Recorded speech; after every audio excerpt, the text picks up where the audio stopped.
सुप्रभात बच्चों, कैसे हैं आप सभी। आशा करती हूँ सभी अपने घर पर होंगे, सुरक्षित होंगे, स्वस्थ होंगे। आज की कक्षा में हम अपनी हिंदी गुंजन पाठमाला कक्षा 7वीं का 6ठा अध्याय, जिसका नाम है स्नेह पगी पाती और जिसकी लेखिका है उषा वधवा। तो इस पाठ में हम पढ़ेंगे कि लेखिका क्या बताने की कोशिश करें। सबसे पहले मैं बताना चाहूँगी इसके बारे में कि लेखिका जो हैं वो आज के प्रगति भरे युग में बताना चाह रही हैं कि जैसे जैसे विज्ञान प्रगति करता गया वैसे वैसे किस तरह हमारी परंपराएं हमसे पिछड़ती चली गई हैं। तो इसमें उन्होंने एक छोटा सा उदाहरण दिया है, जैसे कि पत्र जो लिखा जाता था, चिट्ठी जो लिखी जाती थी, वो उनकी जगह जो है लैपटॉप, कंप्यूटर, मोबाइल इन्होंने ले ली है। तो वो अपने कहानी के द्वारा इस चीज़ को हमें समझाने की कोशिश कर रही हैं। वो कहती हैं कि जब संचार माध्यमों का इतना विकास नहीं हुआ था, तब केवल चिट्ठी पत्री ही ऐसा माध्यम थी जिसके द्वारा हम अपने प्रियजनों के हालचाल ले और दे सकते थे, यानी पूछ सकते थे। चिट्ठियों के आने के इंतज़ार का आनंद, कि पुराने समय में जब डाकिया आता था तो सभी लोग खुश हो जाते थे। तो ये सब बताने की, ये सब भावों को बताने की कोशिश की है। तो आइए हम इस पाठ को पढ़ते हैं। तो आइए हमारा 6ठा अध्याय जो है स्नेह पगी पाती पढ़ते हैं।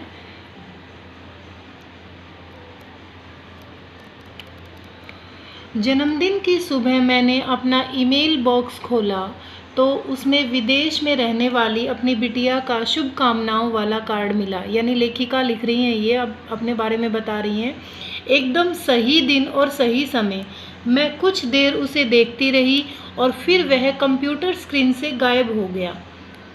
मैं अपने माउस की एक क्लिक से उसे दोबारा स्क्रीन पर ला सकती हूँ, चाहूँ तो प्रिंट भी निकाल सकती हूँ, पर क्या उसमें अपनी बिटिया के हाथों का वह स्पर्श महसूस कर पाऊँगी जो उसके अब तक के भेजे कार्डों में महसूस कर रही हूँ। यानी कवयित्री जो लेखिका जो है वो हाथ से लिखे हुए पत्र और ईमेल से आए हुए पत्र को आपस में तुलना कर रही है कि क्या स्पर्श, क्या जो पत्रों से जो अपनापन महसूस होता है, क्या वो मैं ईमेल में लिखे हुए पत्र में वो भाव ला सकती हूँ, वो महसूस कर सकती हूँ, वो स्नेह महसूस कर सकती हूँ। उसने यह कार्ड स्वयं ही भेजा है अथवा अपनी अति व्यस्त जिंदगी के कारण अपने सेक्रेटरी से ही भेजने को कह दिया। सेक्रेटरी होता है सहायक। यानी कवयित्री कहना, लेखिका जो है वो कहना चाहती है कि जो पत्र जो होते हैं वो तो अपने हाथों से लिखे जाते हैं और ईमेल और मोबाइल के द्वारा तो हम किसी से भी अपना वो मैसेज, जो समाचार होता है, संदेश जो होता है वो लिखवा सकते हैं। यह भी निश्चित नहीं, क्या निश्चित नहीं कि उसने अपना पत्र खुद लिखा है या किसी से लिखवाया है। कार्ड के नीचे उसके स्वयं के हस्ताक्षर तक तो है नहीं। कुछ समय पूर्व वह मेरे लिए उपयुक्त कार्ड ढूंढने के लिए बाजार खंगाल डालती थी। खंगाल डालने का मतलब है ढूंढ डालती थी। यानी एक समय ऐसा था जब वो मेरे लिए कार्ड लेकर आती थी तो पूरे बाजार को खंगाल डालती थी, ढूंढ डालती थी। छपी इबारत में जो कमी रह जाती, इबारत होता है बच्चों लिखी हुई सामग्री, तो छपी इबारत में जो भी कमी रह जाती वह स्वयं जोड़कर पूरा कर लेती थी।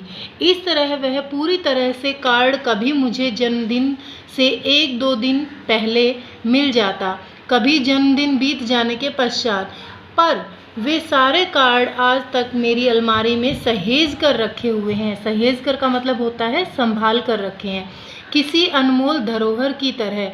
जिस तरह से कोई पूंजी, हम कोई अनमोल चीज़ हम रखते हैं, उसी तरह मैंने वो कार्ड संभाल कर रख रखे हैं।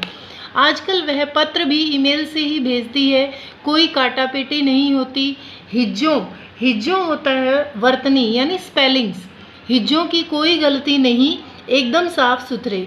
उसे पत्र लिखने का हमेशा से ही शौक रहा।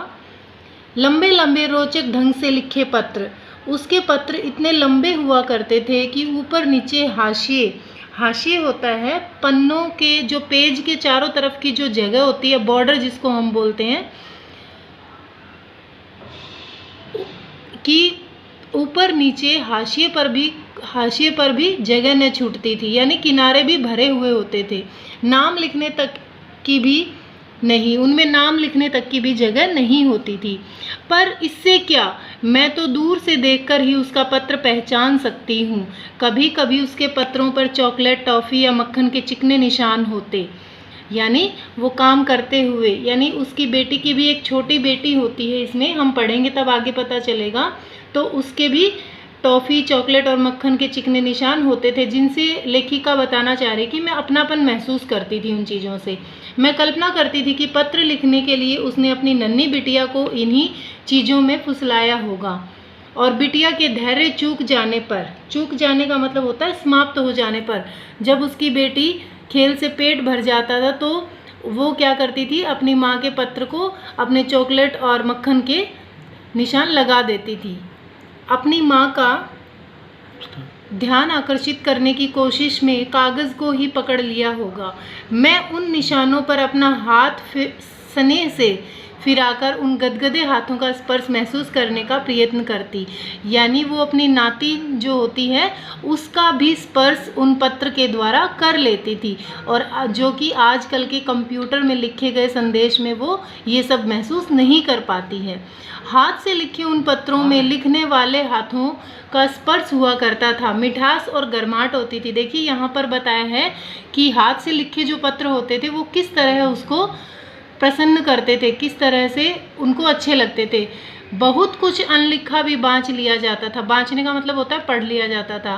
हाईटेक जीवन शैली, हाईटेक का मतलब होता है यहाँ पर बच्चों जो आज की जो शैली है, जो उच्च तकनीकी वाला जो चला हुआ है, सारे विकास जो प्रगति हुई है, जीवन शैली के युग में स्क्रीन पर उभर आए इन शब्दों की चाहे तो मेल पढ़ लो चाहे समाचार पत्र, दोनों ही सिर्फ संदेश वाहक होते हैं बस। यानी उन लिखे गए शब्दों से हमें समाचार तो मिल जाते हैं लेकिन वो अपनापन महसूस नहीं होता है। हमारे बचपन में डाकिये का आगमन दिन भर का सबसे अहम का मतलब होता है मुख्य हिस्सा होता था। अब लेखिका बताती है कि हमारे समय में हम डाकिये का किस तरीके से इंतज़ार करते थे। दिन में तीन बार आता था डाकिया। डाक डालते समय अपने साइकिल की घंटी बजाता। बाहर से लौटा हर सदस्य एक बार लेटर बॉक्स में झांक अवश्य लेता था। यानी सबको अपने पत्र का इंतज़ार रहता था। पिताजी दफ्तर से लौटते तो उनका पहला प्रश्न यही होता, कोई चिट्ठी आई है क्या। सबसे अधिक प्रतीक्षा तो विवाहिता बहन के अपनी ससुराल में लिखे पत्रों की रहती। परिवार का हर व्यक्ति उन्हें चाव से पढ़ता।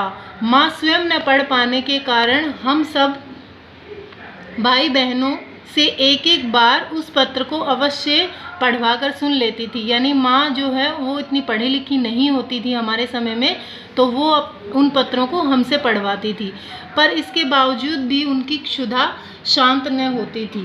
क्षुधा का मतलब होता है इच्छा, यानी उन पत्रों से, हाथ से लिखे हुए पत्रों से उनका मन नहीं भरता था। तो आगे का अध्याय हम अगली कक्षा में पढ़ेंगे।